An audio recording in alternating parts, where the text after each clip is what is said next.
नमस्कार दोस्तों, आप सुन रहे हैं गो विथ स्टोरीज के यूट्यूब चैनल पर एंड ऑफ द गेम का एपिसोड संख्या 25वां। अब आगे आपको एक जना विस्तार से बताएगा कि हवेली से जब तुम लोग मेरी गाड़ी लेकर भागे थे तो उसके बाद क्या हुआ था। ये पूछिए कि हमने क्या किया था। ठीक है, वही बता दो। सड़क पर आगे आगे भागे जा रही दोनों मोटरसाइकिल को टक्कर मारी जिस पर ये चारों लोग सवार थे। हालांकि उससे पहले जयदीप ने इन्हें रुकने के लिए चेतावनी दी थी मगर सुनने को कोई तैयार नहीं हुआ, ऐना ने बताया। तब जयदीप ने दोनों बाइक्स को एक साथ पीछे से ठोक दिया, बहुत हौले से, मगर ये बहनचोद क्योंकि 60-70 की स्पीड में थे इसलिए संभल न सके और भरभराकर सड़क पर गिर गया। किसी का हाथ टूटा, किसी का घुटना फूटा, एक का मुंह भी फट गया। आप खुद देख सकते हैं, वानी बोली। उसके बाद हम लोग गाड़ी सड़क से नीचे उतारे और घसीटकर चारों को भीतर ठूस दिया। हाथ पांव तुड़वाया बैठे थे इसलिए विरोध नहीं कर पाया। वहीं गोली क्यों नहीं मार दी। हमारा इरादा पहले इनसे ये जानने का था कि हम पापियों के संहार के लिए इन्हें किसी और ने भेजा था या ये लोग खुद अपनी मर्जी से वैसा कर रहे थे। और उतनी बातें वहाँ नहीं पूछी जा सकती थी क्योंकि किसी भी पल आप लोग के आ टपकने का खतरा था। वो तो हम यहाँ भी पहुँच सकते थे, पहुँचे भी। और दोनों गाड़ियों के बीच का वक्फा भी करीब करीब उतना ही रहा होगा जितना टक्कर मारने वाली जगह पर रहा होता। आगे गाड़ी रोकना हमारी मजबूरी बन गई थी। कैसी मजबूरी? चारों की हालत बहुत खस्ता थी और आगे लगातार बिगड़ती जा रही थी। तब हम ये सोचकर यहाँ रुक गए कि कहीं हमारे सवालों का जवाब दिए बगैर ही ये चारों दुनिया से कुछ न कर जाए। यानी सवाल पूछ चुकने के बाद खत्म किया था चारों को। पूछा बराबर था मगर जवाब नहीं मिला। तीनों बेहोश थे और चौथा जुबान खोलने को तैयार ही नहीं हो रहा था। तभी किसी वाहन के इंजन की आवाज़ हमारे कानों में पड़ने लगी। हमें यकीन आ गया कि आप लोग बस यहाँ पहुँचने ही वाले थे, इसलिए ख़त्म कर दिया। ये ना सोचा कि जिन सवालों के जवाब तुम लोग को नहीं मिले थे वह पुलिस सहज ही इनसे उगलवा सकती थी। सोचा था, मगर उन हालात में हमें अपने दुश्मनों को ख़त्म करने का मौका कहाँ हासिल होता। इंस्पेक्टर साहब, सवाल जवाब करने के बाद आप इन कमीनों को हमारे हवाले तो कर नहीं देते, इसलिए मार दिया। मेरी तो समझ में नहीं आता कि तुम लोगों को बेवकूफ़ की श्रेणी में रखूं या अपराधियों के। विराट कसमसाता हुआ बोला। एहसास भी है कि जो किया है वह कानून की निगाहों में सरासर हत्या मानी जाएगी।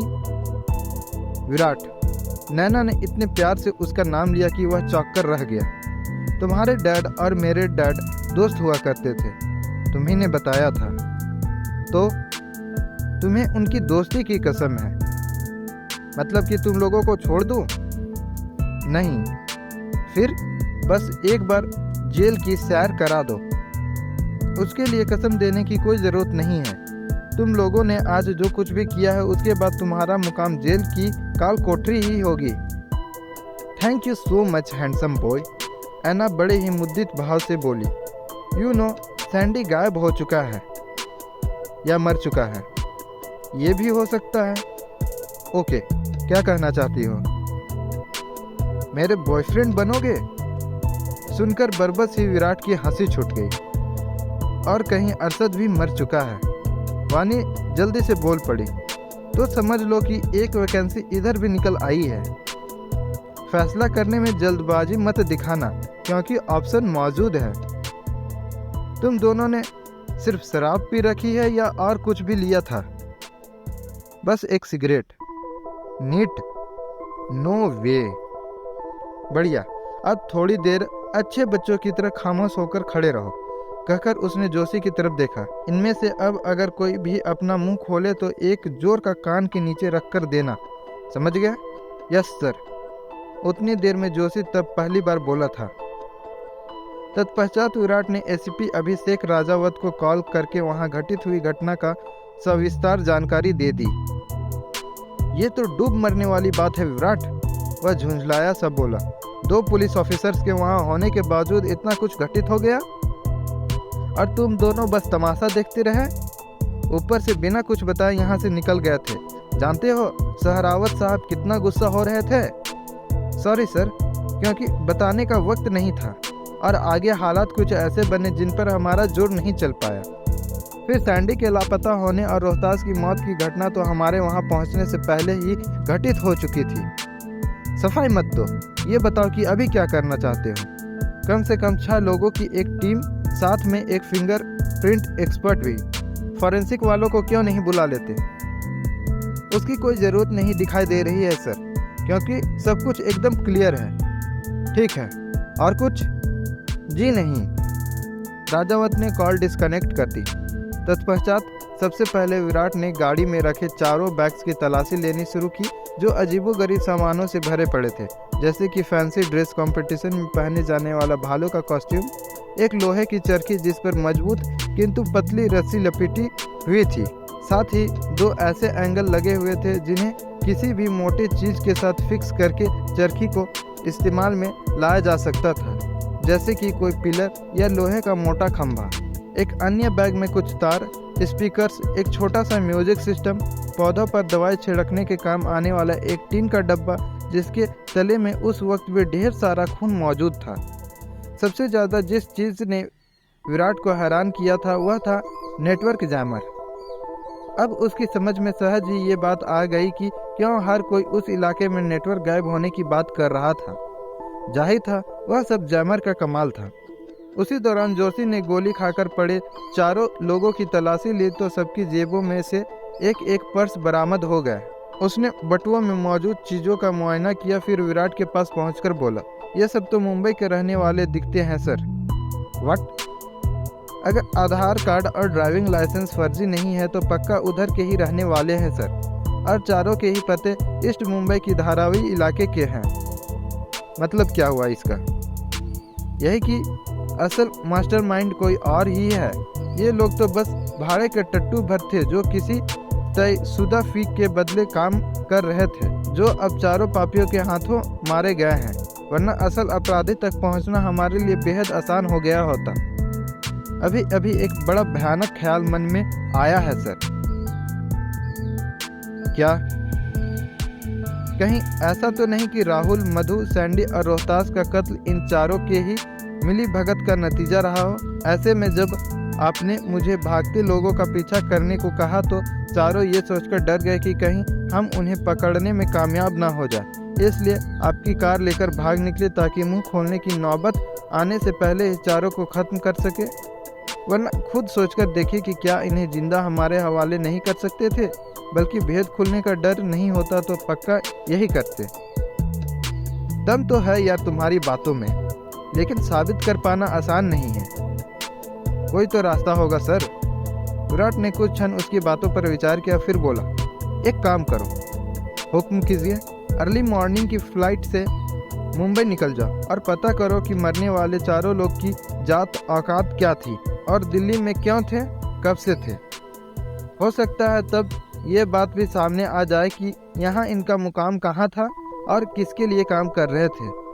ठीक है सर, अभी ये बताइए कि इन पापियों का क्या करना है। फिलहाल तो इन्हें हेडक्वार्टर ले जाकर हवालात में डालो, कल की कल देखेंगे, बल्कि मुंबई से तुम्हारी रिपोर्ट आ जाने के बाद सोचेंगे कि इनका क्या करना है। मैं अकेले लेकर जाऊं चारों को? क्यों, डर लग रहा है? इसलिए क्योंकि कातिल अगर पापी ही हैं तो रास्ते में भाग निकलने की कोशिश बराबर करेंगे। वैसी स्थिति में मैं चारों लोगों को एक साथ कैसे काबू में कर पाऊंगा? ऐसी नौबत नहीं आएगी जोशी साहब। बड़े यकीन के साथ कह रहे हैं? हाँ, कह रहा हूँ, भागने वाले जीव नहीं है ये 4। जरा सोचकर देखो कि जो लोग 4 लाशें गिराने के बाद उनके सिरहाने खड़े होकर सिगरेट फूंक सकते हैं, उन्हें पकड़े जाने का डर भला क्यों सताने लगा? फिर भागना ही होता तो क्या पहले ही वैसा नहीं कर चुके होते? मैं समझ गया सर, तो अब मैं निकलूं? हाँ, फौरन। तत्पश्चात सब इंस्पेक्टर सुलभ जोशी उन चारों को लेकर वहां से चला गया।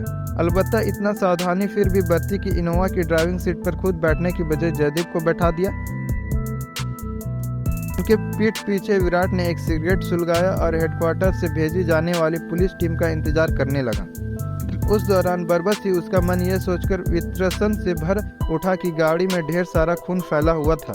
आगे बरबस ही उसका ध्यान इस बात की तरफ चला गया कि सस्पेक्ट की लिस्ट अब बहुत छोटी हो चुकी थी, क्योंकि पापियों में से बस अब 5 ही जिंदा बचे थे, जिनमें से एक अरशद पहले ही हवालात में था और उसके अलावा तो बस एक ही ऐसा शख्स बचता है जिस पर शक किया जा सकता था।